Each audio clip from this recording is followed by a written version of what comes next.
Witam serdecznie. Stworzenie sedana w segmencie premium to trudne zadanie, szczególnie w Europie, gdzie królują Audi, BMW czy Mercedes. Nawet Infiniti i Lexus, choć są już na naszym rynku jakiś czas dostępne, wciąż mają podgórkę, jeśli chodzi o przychylność klientów. I wcale nie chodzi o cenę czy jakość. Chodzi raczej o prestiż i markę. Co dopiero Hyundai, czy tworząc Genesisa mógł liczyć na sukces? Odpowiedź brzmi: to zależy, bo pierwsza generacja sprzedała się w niecały rok po premierze w liczbie, uwaga, 55 000 egzemplarzy. Ale jest haczyk, bo 35 000 z tego sprzedało się na własnym koreańskim rynku, a pozostała część gdzieś tam na świecie. Właściwie to wiadomo gdzie. W Stanach Zjednoczonych, gdzie w 2009 roku Hyundai Genesis pierwszej generacji wyprzedził nawet Lexusa GS i Infiniti M. A teraz odświeżona wersja, druga generacja Genesisa próbuje swoich sił także w Europie. Czy ma szansę na zawojowanie choć kawałka rynku? Sprawdźmy to w naszym teście.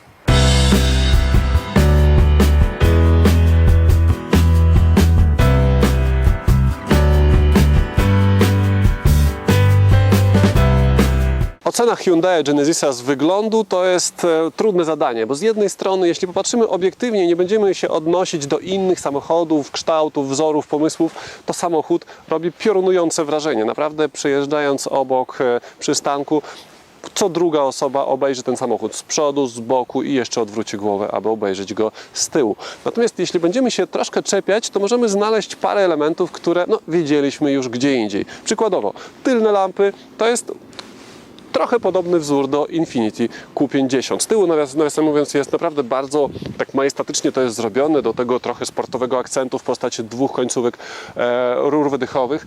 Boczna linia z kolei też jest bardzo ładna, płynna, taka dynamiczna, a jednocześnie jak na nią patrzę, to są różne opcje. Ja akurat widzę tutaj BMW serii 5. Również przód jest rewelacyjnie narysowany i przyciąga wzrok, i również przodowi można zarzucić, że to i owo zostało gdzieś tam podglądnięte.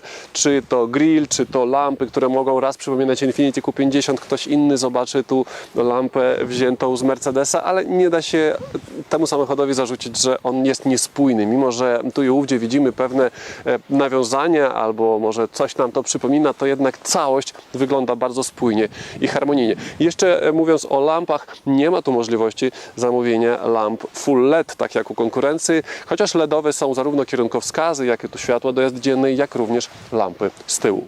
No i jeszcze jeden przebój, czyli logo. Zwróćcie uwagę, że Hyundai Genesis troszkę się wypiera tego, że jest Hyundaiem i z przodu ma logotyp Genesisa. Ale popatrzcie na kształt. Ten kształt przypomina Bentleya, Astona Martina, trochę może Chryslera. W każdym razie jest to taki miks ponownie, jak cały samochód. Również i to logo, które on dumnie wozi z przodu, jest pewnym miksem, które przypomina to i owo, ale kurczę, jest ładne, naprawdę ładne. Co ciekawe, samochód całkowicie się nie pozbył logotypów Hyundai, bo tam na tylnej klapie z tyłu jednak logo Hyundai zostało. Jeszcze do tego wrócę. Na polskim rynku Hyundai jest oferowany tylko z jednym silnikiem V6 benzynowa, pojemność 3,8, 315 koni mechanicznych, wysoko przy 6000 obrotów na minutę i 397 Nm również wysoko przy 5000 obrotów na minutę. Inne rynki mają nieco większy wybór, dlatego że do wyboru tam jest 3-litrowa jednostka, również pojemność 3,3 jest dostępna i topowa 5-litrowa V8. Być może w Polsce się kiedyś również pojawią. Póki co musimy się zadowolić jedną, jedyną. Ale w połączeniu z napędem na 4 koła i z 8-biegową nową automatyczną skrzynią biegów ten samochód potrafi pojechać nawet 240 km/h, a do setki czekamy 6,8 sekundy. Tyle deklaruje producent. W moich pomiarach wyszło trochę inaczej, ale to zobaczycie w innym filmiku. Jeśli chodzi o spalanie, to w mieście będzie powyżej 16, w trasie będzie około 9. To również zmierzyliśmy w innym filmie, zapraszam do obejrzenia. Natomiast pojemność baku wynosi tu 73 litry, a więc jadąc spokojnie tym samochodem możemy przyjechać całkiem duży dystans, myślę, że w okolicach 800 km, jeśli nam oczywiście starczy tyle cierpliwości.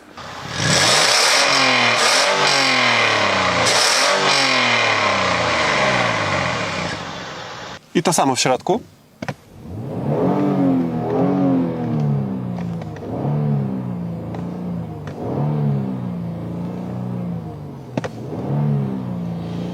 Z jakiegoś powodu po kilku przegazówkach nie chce wejść już więcej wyżej niż na 4000 obrotów. Przed chwilą wchodził na 6.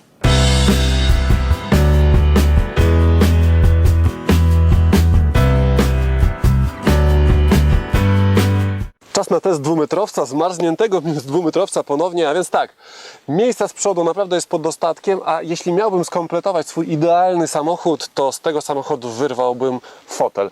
Jest naprawdę mega wygodny, mega obszerny i taki, że no, da się dopasować naprawdę do każdego. Popatrzcie, ile jest, no może liczba przycisków nie imponuje, ale to wszystko wystarcza, aby naprawdę dobrze się odnaleźć, a poza tym ja w tym samochodzie jeżdżę nie do końca obniżony jakby do samej podłogi. To jest chyba pierwsze auto, gdzie po prostu zwyczajnie nie jadę na dół i uznaję, że to jest właśnie pozycja dla mnie. Nie.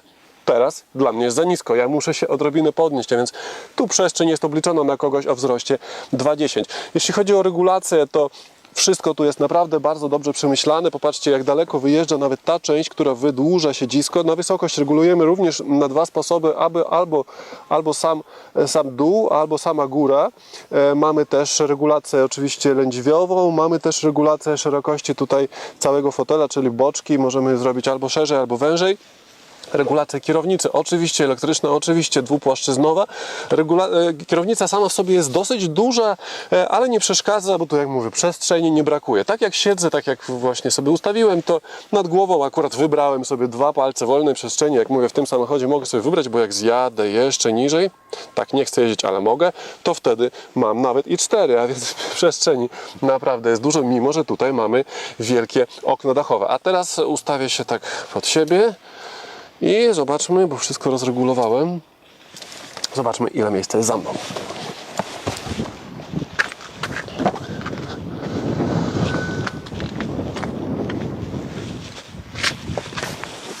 Więc siadam sam za sobą, jak widać zmieściłem się bez problemu na długość. Tutaj przed kolanami mam jeszcze minimalną ilość miejsca, ale jest. Mogę siedzieć zupełnie wygodnie i tutaj z przodu naprawdę też się rozłożyłem tak, jak potrzebowałem, a więc na długość miejsca jest dość.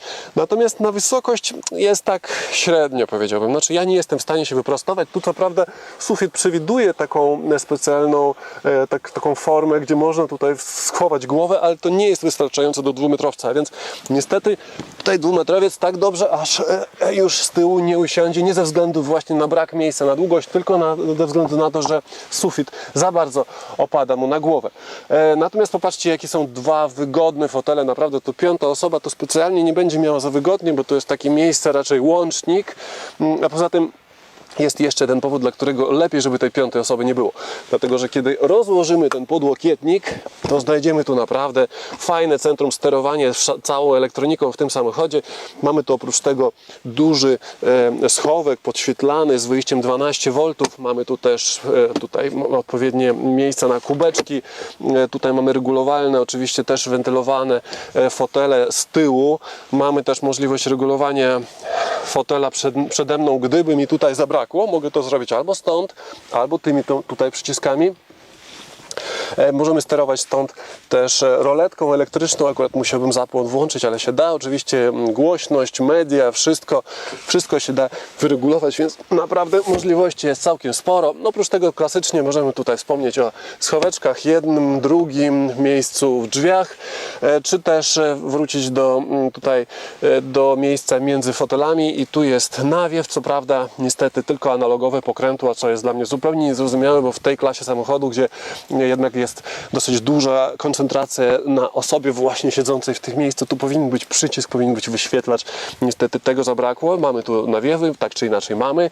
No i dosyć obszerny tunel środkowy, na którym teoretycznie 5. osoba mogłaby zmieścić nogi, więc nie pożyczać miejsca od sąsiadów, no ale nie będzie to raczej zbyt takie komfortowe siedzenie, więc jeszcze raz mówię, to jest samochód dla 4 osób, które naprawdę będą podróżować w pełnym komforcie i w takim braku jakiegoś klaustrofobicznego, powiedzmy, spędzania czasu, dlatego że mamy tu wielkie okno dachowe, otwierane.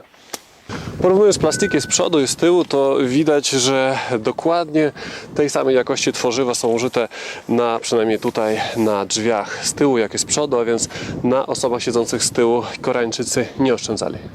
Teraz test bagażnika. Na początek mała dygresja, bo moja żona ostatnio popatrzyła na mnie i stwierdziła, że wyglądam jak drwal. Naprawdę Nie wiem, o co jej chodzi. A teraz popatrzcie, 493 litry to jest pojemność bagażnika samochodu, który ma 5 metrów długości, więc no powiem tak, można by było zrobić to lepiej, bo porównując z Audi A6, które daje 530 litrów, to jest dosyć duża różnica, aczkolwiek no jest zgrabnie, jest dosyć szerokie tutaj w najszerszym miejscu, tam dalej się zwęża, są jakieś tutaj miejsca do zaczepienia siateczki, siateczkę znajdziemy pod spodem, możemy tutaj zresztą sięgnąć już teraz, tu jest siateczka, tu jest cały zestaw do wymiany koła, koło również jest, dojazdówka co prawda, ale jest. Zauważcie, że akumulator wylądował również z tyłu. To jest taki szczegół. Oprócz tego mamy tu taki zestaw do przewożenia siateczek. Jak widać, rozkłada się elegancko, można powiesić i dojechać bez rozsypanych zakupów. Oczywiście zawiasy wchodzą elegancko tutaj do środka. Wszystko tu jest ok. Niestety nie da się tutaj ani przenieść nart, bo nie ma otworu na to, ani złożyć oparć. No ale to jest jakby klasyczny sedan, więc tu kupując takie auto należy się liczyć z takimi ograniczeniami. Sterowanie klapą oczywiście elektryczne, możemy więc zamknąć samą klapę albo też zamknąć klapę łącznie z zamykaniem zamka centralnego.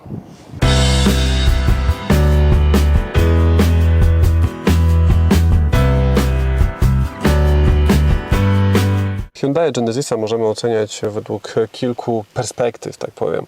No, jako Hyundai będziemy mieli naprawdę ekstra pozytywne wrażenie. Jako Hyundai Genesisa podobnie, ale jako konkurenta do BMW serii 5 czy Audi A6 można znaleźć kilka jakichś tam drobiazgów, ale szczerze powiedziawszy, nawet w porównaniu do uznanych liderów segmentu, tu w tym samochodzie naprawdę jest niewiele rzeczy, które można by było skrytykować. Zaczynając od dobranych materiałów, to jest prawdziwe drewno, tutaj pod palcami czuć jak tutaj są słoje naprawdę poukładane.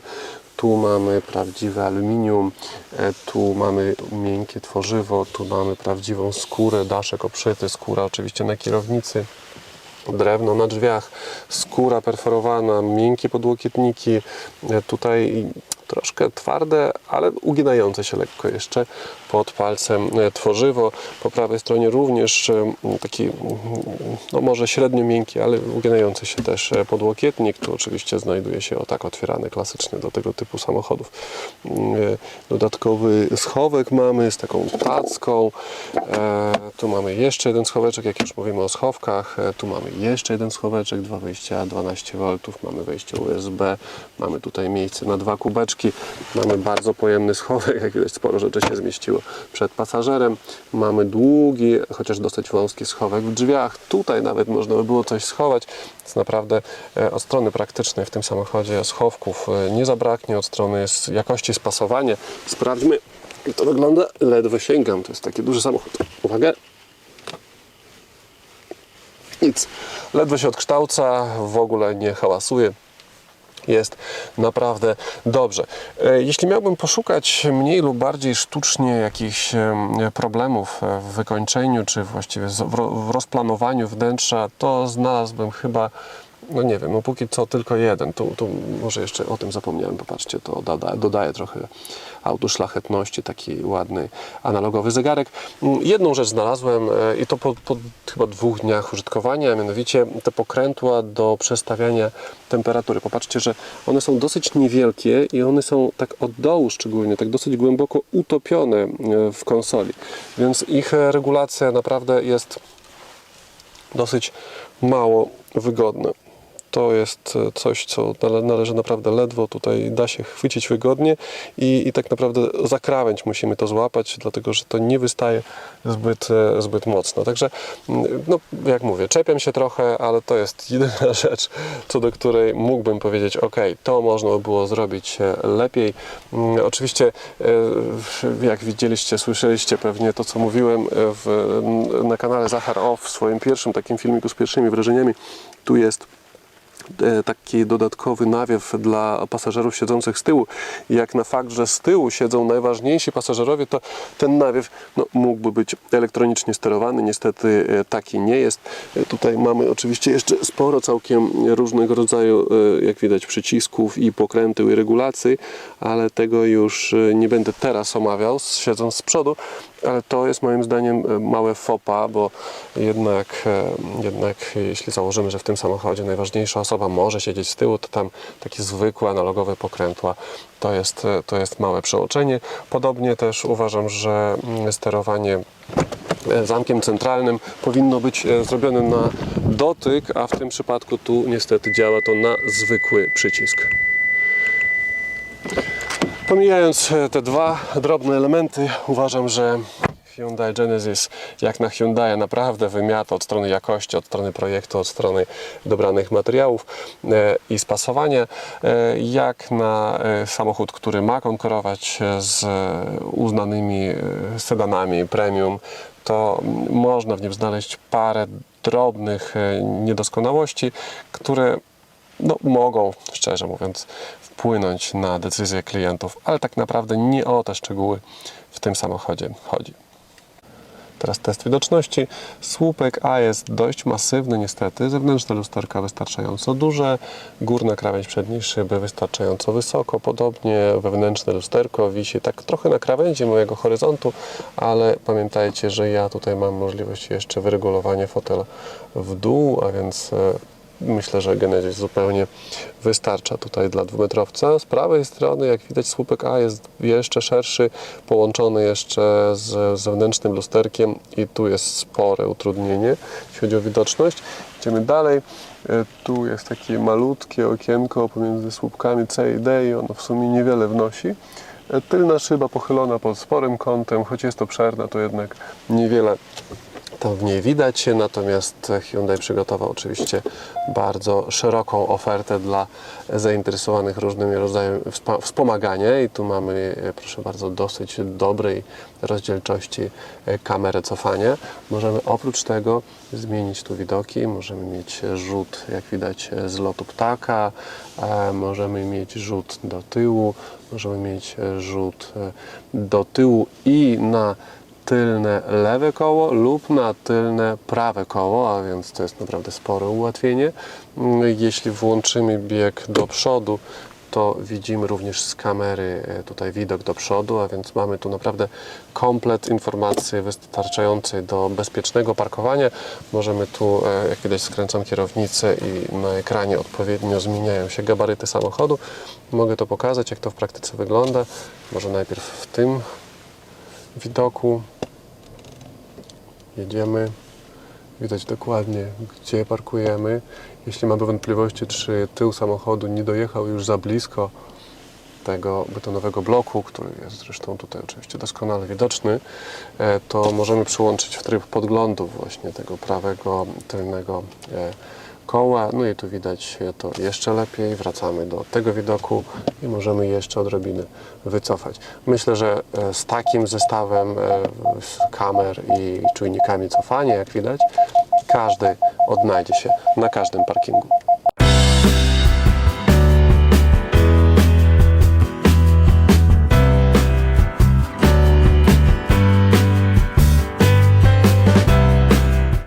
Menu wyświetlacza jest bardzo rozbudowane.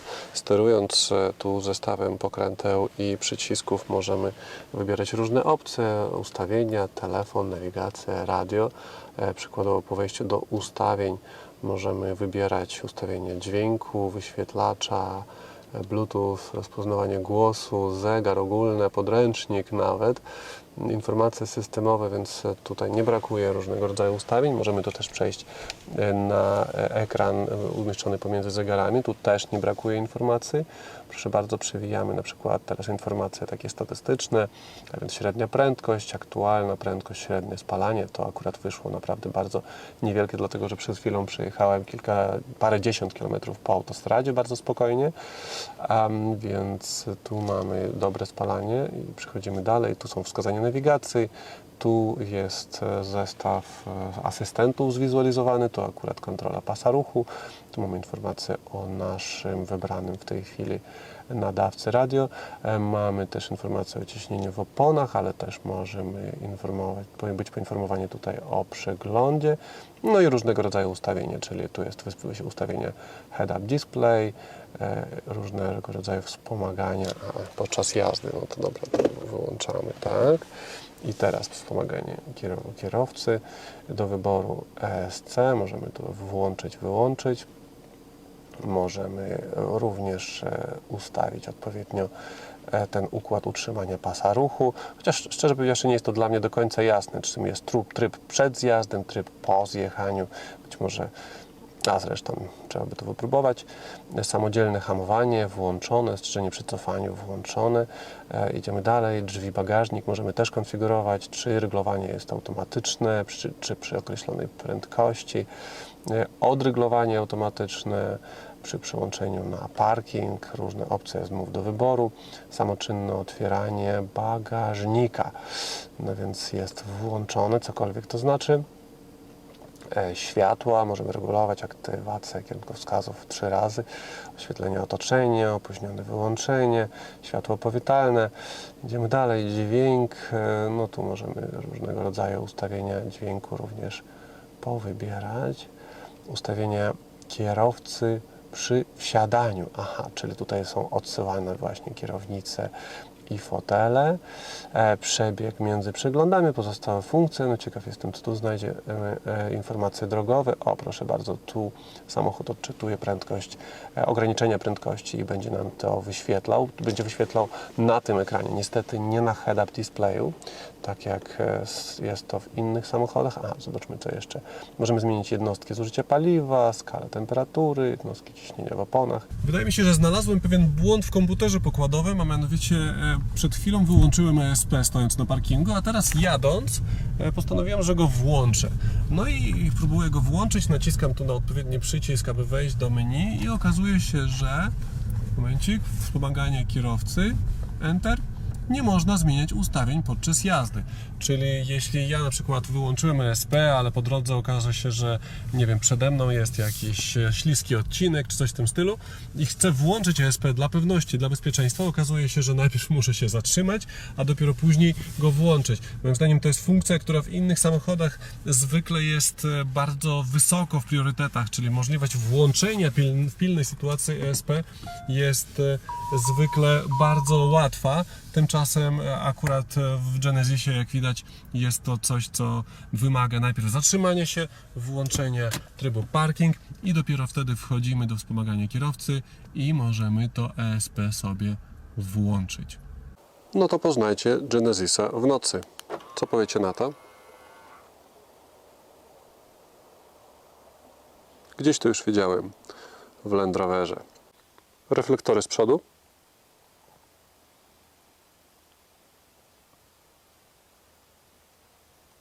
Światła z tyłu.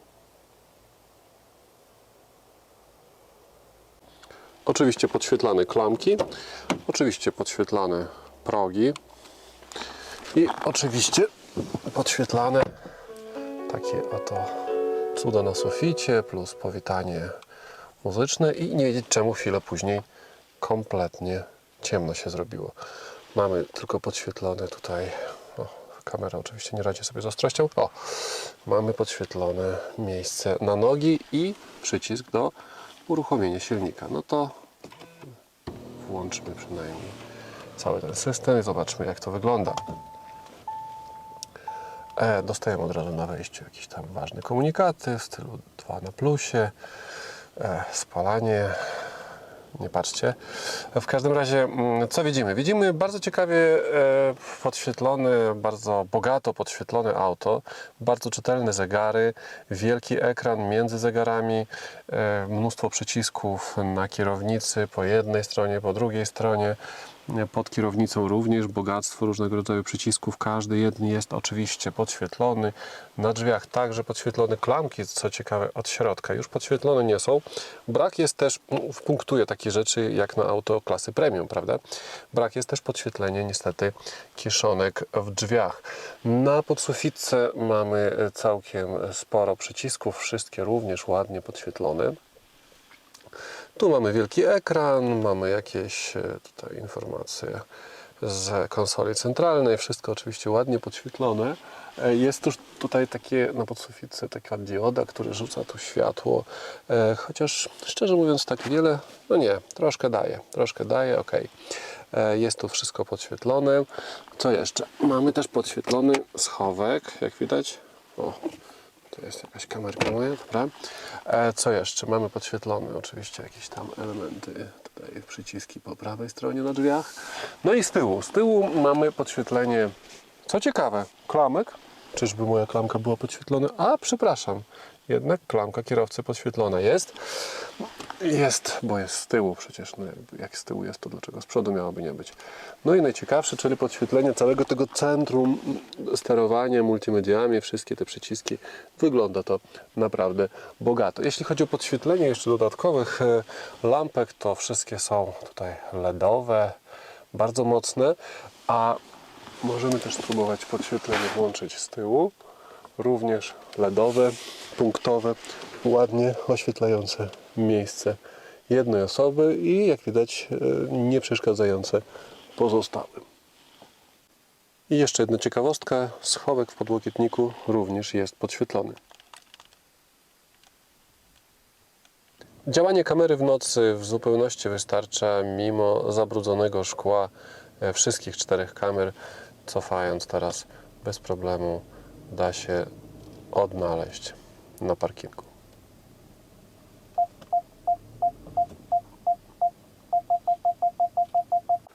Podświetlenie bagażnika.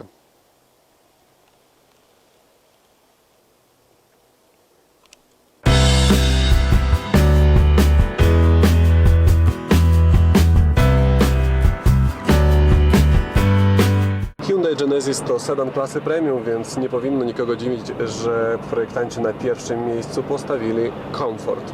I z tego zadania Genesis wywiązuje się naprawdę perfekcyjnie, płynie dosłownie po drodze, zarówno jeśli chodzi o płynność ruchu, bo rusza z miejsca tak jakby, nie wiem, źródłem napędu był wiatr, który go z zewnątrz popycha bardzo delikatnie, jak również pokonuje nierówności w taki iście majestatyczny sposób, gdzie znikają z drogi nie tylko drobne nierówności czy pęknięcia na asfalcie, ale też większe przeszkody typu progi zwalniające. Naprawdę można przez taki próg przejechać z prędkością parędziesiąt kilometrów na godzinę i głównie go usłyszeć, prawie nie odczuć. Także Genesis, jeśli ktoś lubi komfort, naprawdę spełni wszelkie oczekiwania. Pasażerowie też będą bardzo zadowoleni z tego, dlatego że właśnie samochód jest niezwykle płynnie jeżdżący. To jest prawie że Mercedes, dlatego że naciskam gaz i tu nie ma jakichś ostrych startów z miejsca. Nawet kiedy startuję przy pomiarze od 0 do 100, samochód po prostu niechcący zaczyna od zera ruch i dopiero po chwili wkręca się na wysokie obroty i zaczyna się coś dziać, ale pierwsza sekunda jest definitywnie z punktu widzenia startu do setki stracona, ale tu w środku panuje spokój i cisza i to jest fajne. Z drugiej strony, kiedy samochód jest wprowadzany w takie większe prędkości i ostrzejsze zakręty, ja wczoraj nagrywałem wrażenie z jazdy takie wstępne podczas nagrania na kanał Zachar Off, który pewnie już widzieliście ten filmik, to tam powiedziałem, że ten samochód świetnie jeździ i wciąż uważam, że świetnie jeździ, ale po tym, jak to powiedziałem, przejechałem się jeszcze parę razy tym samochodem po takich większych szykanach i czymś w rodzaju, powiedzmy, mojego takiego toru testowego.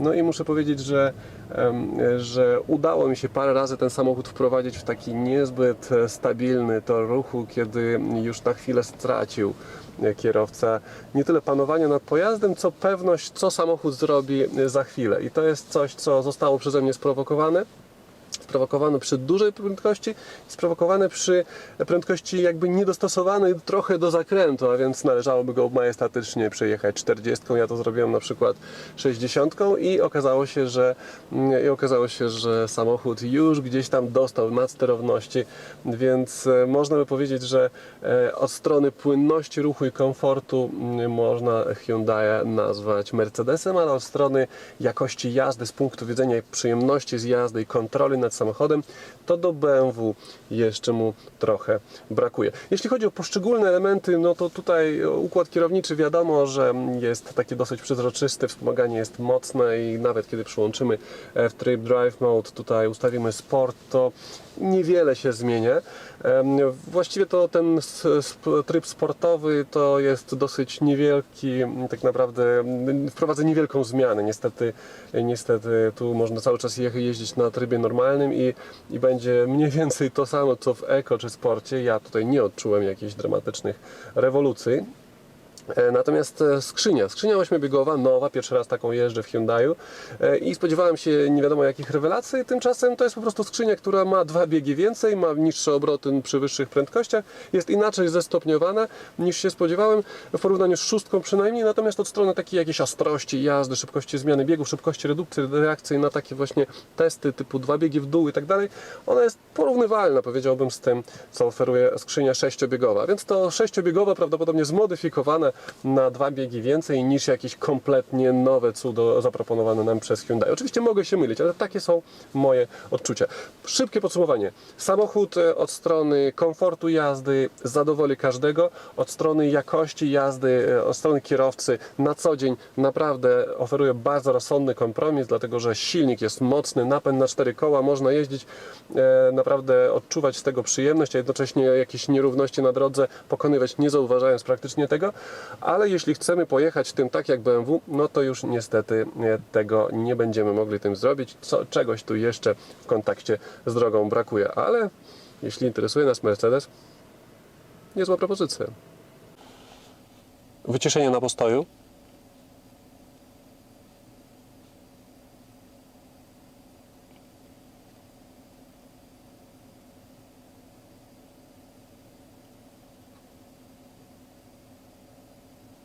Wow, 38 dB. Sprawdźmy teraz zwrotność tego samochodu. Producent nie podaje średnicy zawracania. Wiemy tylko, że rozstaw osi to 301 cm. Zobaczmy, jak to jest w praktyce. W praktyce jest naprawdę bardzo dobrze. Praktycznie w 2/3 ten samochód znalazł się na drodze. Chyba tak 1/3 szerokości tylko jest na parkingu. No jest co najmniej o metr lepiej niż testowany niedawno Fiat 500.